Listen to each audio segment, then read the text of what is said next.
एक बार हम सब प्रेम से और जोर से बोले, भारत माता की, आदि गुरु शंकराचार्य जी भगवान की। आत्मनो मोक्षार्थ जगत हिताय च। आत्मा के मोक्ष और जगत के हित के लिए जिनने देह धारण की है, ऐसे मंच पर विराजमान संपूर्ण संत समाज में प्रणाम करता हूं। समय काफी हो गया है तो मुझे लगा कि एक साथ में प्रणाम करूं, तो आप सबके चरणों में मैं बारंबार प्रणाम करता हूं। कृपा करके आप यहाँ पधारे। नीचे भी संत समाज बैठा हुआ है, उनको भी दोनों हाथ जोड़ के मैं प्रणाम करता हूं। इस अवसर पर उपस्थित हमारे सभी बहनों, भाइयों और भांजे भांजियों, आज सचमुच में जो कुछ हो रहा है उसमें लौकिक कुछ नहीं है, सब कुछ अलौकिक है। और एक बात और मैं कह दूं, ये जो हो रहा है ये कोई व्यक्ति नहीं कर रहा, ये कोई शासन नहीं कर रहा, ये तो स्वयं आदि गुरु शंकराचार्य जी महाराज की कृपा से हो रहा है। सचमुच में उनकी इच्छा से हो रहा है। आज सच में ऐसा लग रहा है कि आनंद की वर्षा हो रही है। हम भाव विभोर हैं। आचार्य भगवान का फिर से अवतरण इस धरती पर हुआ है, और ये इसलिए जरूरी है कि दुनिया में जितने भी द्वंद्व है, जितने भी वाद और विवाद है, उनका समाधान अगर कहीं है तो वो अद्वैत वेदांत में ही है। ये मेरा अपना विश्वास है और मेरा अकेले का नहीं। दुनिया में कई ऐसे लोग हैं जो ये मानते हैं। आदि गुरु कहां केरल से चले, केवल 8 वर्ष की उम्र में चले, 1675 किलोमीटर चल गए, बीहड़ वनों से होते हुए कितनी कठिनाई से कंटकाकीर्ण मार्ग को पार करके वो इस पवित्र धरती पर आए थे जहां उनको गुरु मिले थे। और जब हम लोगों ने नर्मदा सेवा यात्रा निकाली, नर्मदा सेवा यात्रा का विचार आया था सिंहस्थ के दौरान विचार महाकुंभ से। हमारे सभी श्रेष्ठ संत्या बैठे हैं, परम पूज्य अवधेशानंद जी हो, परमानंद जी हो, परमात्मानंद जी हो, गोविंद गिरी जी हो, मां हो, अनेकों संतों ने भाग लिया। और तब नर्मदा सेवा यात्रा जब ओंकारेश्वर आई, तब यह विचार मन में आया कि आदि गुरु जिनके कारण भारत बचा हुआ है, भारत है इसलिए कि आदि गुरु शंकराचार्य थे। अगर वो ना होते तो भारत सांस्कृतिक रूप से एक नहीं होता। भगवान राम ने भारत को उत्तर और दक्षिण से जोड़ा, भगवान कृष्ण ने भारत को पूरब पश्चिम से जोड़ा, लेकिन आदि गुरु शंकराचार्य जी ने तो पूरब पश्चिम उत्तर दक्षिण चारों ओर से भारत को जोड़ दिया। मैं बात के विस्तार में नहीं जा रहा, समय काफी हो गया है, लेकिन ये भारत का जो सनातन विचार है, जो मूल विचार है कि एक ही चेतना सब में है, एक ही चेतना। उसलिए हजारों साल पहले भारत ने कहा, हमारे ऋषियों ने उद्घोष किया, अयम निजम परा वेत्ति गणना लघु चेत साम उदार चरिता नाम तो वसुदैव कुटुंबकम। ये मेरा है, ये तेरा है। ये सोच छोटे दिल वालों का होता है। जो विशाल हृदय के होते हैं वो तो कहते हैं सारी दुनिया ही एक परिवार है, वसुदैव कुटुंबकम। ये एक विचार, एक ही चेतना सब में है। इसलिए भारत ने कहा आत्मवत सर्वभूतेषु, सबको आत्मवत मानो, कोई दूसरा नहीं है। यह अद्वैत की यात्रा भेद से अभेद की अद्भुत यात्रा है। और इसको अलग अलग शब्दों में अनेकों ऋषियों ने कहा, संतों ने कहा। अब देखिए, अद्भुत देश है हमारा, अद्भुत देश जो कहता है धर्म की जय हो, अधर्म का नाश हो, और प्राणियों में सद्भावना हो। केवल इंसानों में नहीं, मनुष्य मात्र में नहीं, प्राणियों में सद्भावना हो, और केवल हमारा नहीं, विश्व का कल्याण हो, विश्व का कल्याण हो। विश्व के कल्याण की मंगल कामना करने वाला अपना भारत, यह भारत भूमि है जिसने केवल अपने सुख की कामना नहीं की। सर्वे भवन्तु सुखिना, सर्वे सन्तु निरामया, सर्वे भद्राणि पश्यन्तु मां कश्चित् दुर्भाग भवेत्। सब सुखी हो, सब निरोग हो, सबका मंगल हो और सबका कल्याण हो। कहां ऐसा दर्शन मिलेगा? अलग अलग शब्दों में अनेकों संतों ने यही बात कही कि एक ही चेतना सब में है। तुलसीदास जी ने कहा, सिया राम में सब जग जानी। सारे जगत को कैसा मानो? सिया राम मैं मानो, करहूं प्रणाम जोर जुग पानी। ये तुलसी बाबा ने कहा।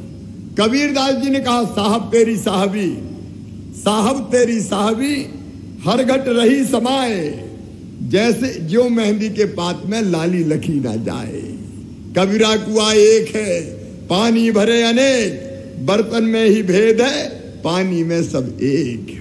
कितने संतों ने ये कहा। और वही अद्वैत का विचार, एक ही चेतना सब में है, वो मनुष्य मात्र में है। तो हम एक दूसरे के दुश्मन कैसे हो सकते हैं? एक दूसरे से भेद कैसे कर सकते हैं? यही तो सबका साथ है और सबका विकास है। और वही चेतना केवल मनुष्य मात्र में नहीं है, पशुओं में भी वही चेतना है। इसलिए उनको भी आत्मभाव से देखो।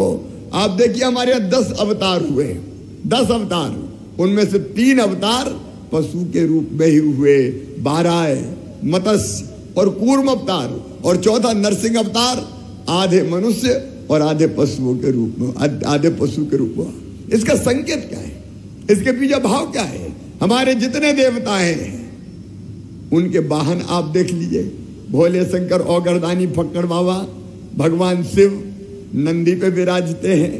अगर भगवान विष्णु को आप पुकारो आर्त भाव से तो गरुड़ पे बैठ के वो आपकी रक्षा करने आते हैं।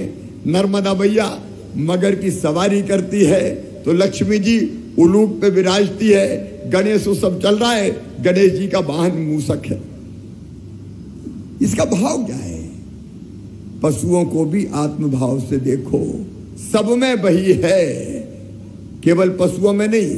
पशु हो, जीव जंतु हो, पेड़ पौधे हो, नदियों पर्वत पहाड़ों में, ग्रह नक्षत्र तारों में, केवल उसी की सत्ता है। एक वही तो है।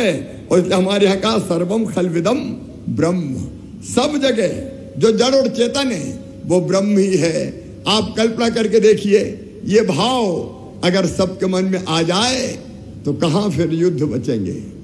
युद्ध नहीं शांति, संघर्ष नहीं समन्वय, घृणा नहीं प्रेम। ये संदेश केवल अद्वैत ही दे सकता है, केवल अद्वैत ही दे सकता है। और इसलिए मन में यह विचार आया कि आचार्य शंकर ने, आचार्य भगवान ने जिस विचार को पुनर्स्थापित करने का काम किया, उस समय कितने भेद थे, अलग अलग मत, मतांतर, उनके झगड़े, संघर्ष, सबको पंचायतन पूजा से उन्हें एक करने का काम किया, एक करने का काम किया। और मैं अंतरात्मा से मानता हूं, अंतरात्मा से, कि भौतिकता की अग्नि में दग्ध विश्व मानवता को शाश्वत शांति के पद का दिग्दर्शन कोई कराएगा तो ये अद्वैत दर्शन ही कराएगा, अद्वैत वेदांत ही कराएगा।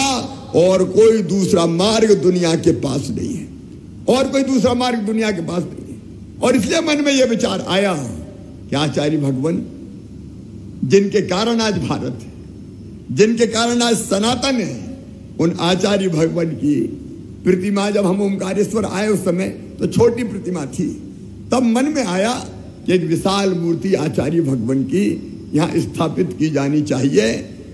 और उसमें जो बात आई कि आचार्य शंकर की जो मूर्ति होगी उसका नाम क्या हो, तो एकात्मता की मूर्ति, स्टैचू ऑफ वननेस, पूरे भारत को और पूरी दुनिया को जो एकात्मता का संदेश देगी।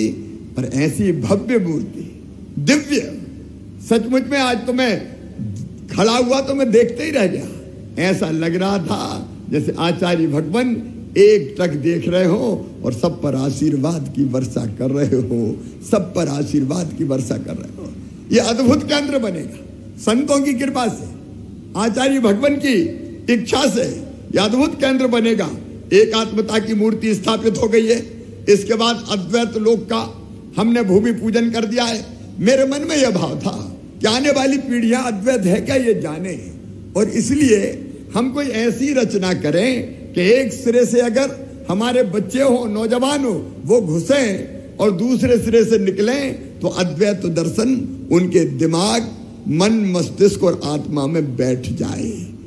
इसको पीढ़ी, एक पीढ़ी से दूसरी पीढ़ी, तीसरी पीढ़ी, लगातार ये विचार बढ़ता जाए। इसलिए यहां अद्वैत लोक बनेगा जिसका आज भूमि पूजन किया गया है। और इसके साथ साथ इसका एक महत्वपूर्ण घटक है आचार्य शंकर अंतर्राष्ट्रीय वेदांत संस्थान।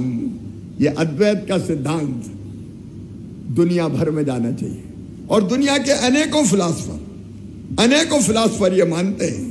आचार्य शंकर का मूल्यांकन करते हुए प्रसिद्ध न्यायवाद नानी पालकीवाला ने कहा था कि आचार्य शंकर आत्मा के साम्राज्य के निर्माता थे।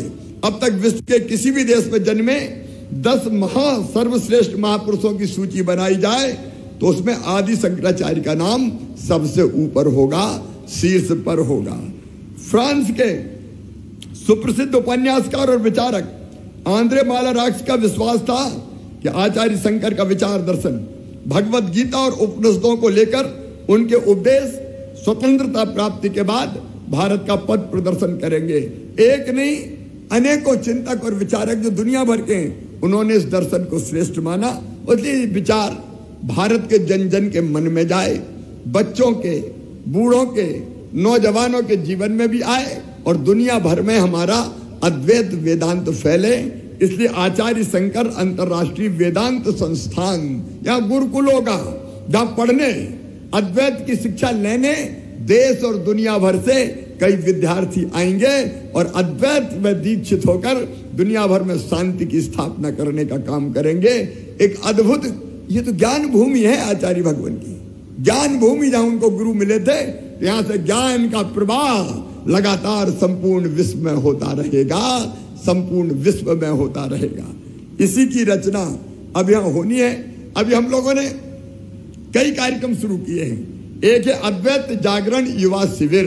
शंकर दूत यहाँ कई बैठे होंगे, मुझे लगता शंकर दूत ये अद्वैत वेदांत जागरण शिविर में, अद्वैत जागरण युवा शिविर में जाते हैं और वहां उनको दीक्षित योग्य गुरु करते हैं। अद्वैत वेदांत का जो सिद्धांत उसमें, वैसे ही इतने संत बैठे हैं। मैं संतों को प्रणाम करता हूं, आपके चरणों में प्रणाम करता हूं। और एक निवेदन, विनम्र निवेदन सभी संतों से करना चाहता हूं। एक योजना हमने बनाई है परिव्राजन की, ये विचार जन जन में फैलाना है। इसलिए एकात्मता यात्रा भी निकाली थी। आपको यह बताते हो मुझे प्रसन्नता है कि गांव गांव वो ये एकात्म यात्रा गई थी और वहां से मिट्टी के कलश भर के हर गांव ने भेजे थे कि जब आचार्य भगवान की मूर्ति लगेगी तो मूर्ति का जो आधार बनेगा वहां हमारे गांव की मिट्टी और जल को भी डाल देना। तो गांव गांव से मिट्टी आई हुई है, लेकिन गांव गांव में ये विचार जाए, इसके लिए परिव्राजन योजना। मेरी संतों से प्रार्थना है, श्रेष्ठ संत मंच पर विराजमान है, कि आप मध्य प्रदेश में एक ब्लॉक कोई ले लीजिए, एक कोई ब्लॉक ले लीजिए और उस ब्लॉक में आप, ब्लॉक मतलब विकास खंड, एक तहसील से बड़ा होता है, वहां आप इस अद्वैत वेदांत के सिद्धांत को जनता के मन में कैसे प्रवेश करे, उसका प्रयत्न आप करेंगे तो अद्वैत घर घर पहुंच जाएगा। हर घर शंकर, घर घर शंकर, ये नारा नहीं लगेगा, सचमुच में हर घर अद्वैत पहुंचेगा, हर घर शंकर पहुंचेंगे, घर घर शंकर पहुंचेंगे और इसी से विश्व का कल्याण होगा, इसी से भारत का कल्याण होगा और इसी से हमारा भी कल्याण होगा। और इसलिए ये प्रार्थना करते हुए समय काफी हो गया है, लेकिन कार्यक्रम भी ऐसा था कि जिसमें इतना समय लगना था। हम लोग और थोड़ी देर बैठेंगे और हमें यहां से मार्गदर्शन मिलेगा, यही प्रार्थना करते हुए कि ये कोई कर्मकांड नहीं है, एक आत्मधाम कर्मकांड नहीं है, ये पूरी दुनिया को शांति का संदेश देके सही दिशा दिखाएगा, भारत के संस्कार देगा, जिससे लोग अपने जीवन को धन्य बना पाएंगे और एक ऐसे विश्व का निर्माण जहां सब सुखी हो, सबका मंगल हो, सबका कल्याण हो, वो संदेश हमारा यहां से जाएगा। ये जो हो रहा है आचार्य भगवान की कृपा, उनकी इच्छा और उनके आशीर्वाद से हो रहा है। हम तो निमित्त मात्र हैं सब, लेकिन आइए निमित्त बनने का भी अपना आनंद है। हम कैसे भगवान के हाथों के अच्छे खिलौने बनके उनके कार्य को ठीक ढंग से जमीन पर नीचे उतारने में अपनी जिंदगी का योगदान दे सकें। मैं स्वयं भी इस कार्य के लिए अपने आप को समर्पित करता हूं और आपसे भी प्रार्थना करता हूं, आप भी थोड़ा समय दीजिए ताकि सचमुच में हम पूरे विश्व में इस मंत्र को गुंजा सकें कि धर्म की अधर्म का प्राणियों में और विश्व का भारत माता की हर हर नर्मदे, हर हर महादेव। बहुत बहुत धन्यवाद, प्रणाम।